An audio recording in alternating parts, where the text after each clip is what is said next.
Hey, welcome back to another video of editing basics. In this video, we are going to learn how to change uppercase to lowercase in Canva. First of all, open up a design. I'm just going to use a template from here.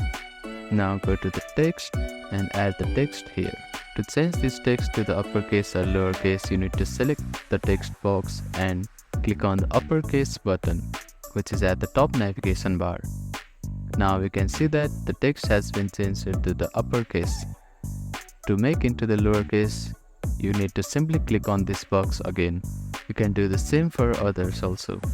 If you have made the uppercase at the middle of any one letter, and if you change the uppercase to that text, then it will all be in the uppercase.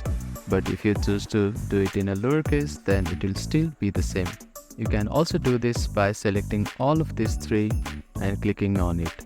And all of these will be changed into uppercase or lowercase. You can see that when I change into the uppercase letter, the alignment will be changed because the alignment is at the center. So make sure that it is at the left hand side so that the alignment won't change after you change the uppercase or lowercase in any text box. So that is how you can change uppercase to lowercase in Canva. Thank you for watching this video. Please do not forget to like, share and subscribe to our channel and comment down if you have any queries.